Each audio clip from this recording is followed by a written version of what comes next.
কথা ধারাবাহিকের দৌলতে সাহেব ভট্টাচার্যকে নিয়ে কত কথা। তিনি নাকি ধারাবাহিকের নায়িকা সুস্মিতা দের প্রেমে পড়েছেন। একই হাল সুস্মিতারও। তবে এই প্রেমের গুঞ্জন নিয়ে নায়ক নায়িকা কি বলছেন জানতে আগ্রহী সকলেই।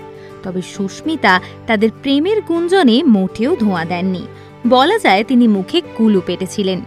ওদিকে আবার সাহেব পুরো বিষয়টাকে অস্বীকার করেছেন। তবে মুখে এমন কথা বললেও তার কিছুদিন পরেই তাদের সোশ্যাল মিডিয়ার পোস্ট বলছে অন্য কথা। সাহেবের ফেসবুকের দুজনের একসাথে ছবি আর ক্যাপশনটা যেন আবার ধোঁয়া দিল সেই প্রেমের গুঞ্জনকেই। ক্যাপশনে লেখা, ভালো লাগে না তুমি ছাড়া। কোনোটাতে আবার লেখা, বহুদিন পর দেখা। মনে হচ্ছে যেন জন্ম জন্মান্তরের সম্পর্ক।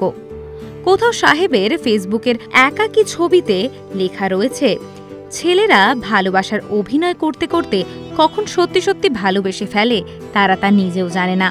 মেয়েরা সত্যিকারে ভালোবাসতে বাসতে কখন অভিনয় শুরু করে দেয় সেটাও তারা নিজেরা জানে না।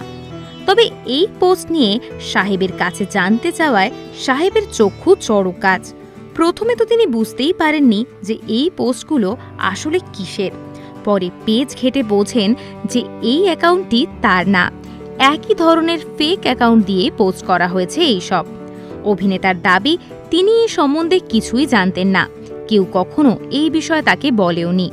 আর আসল অ্যাকাউন্টে ইংরেজি বানানটা অন্য, আর নকল অ্যাকাউন্টে নামের বানান আলাদা রয়েছে।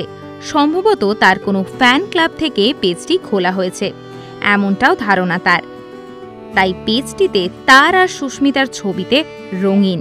এরকমই আরও অনেক ভিডিও দেখতে নজর রাখুন আমাদের চ্যানেলে। পাশে থাকা বেল আইকনটি ক্লিক করতে ভুলবেন না।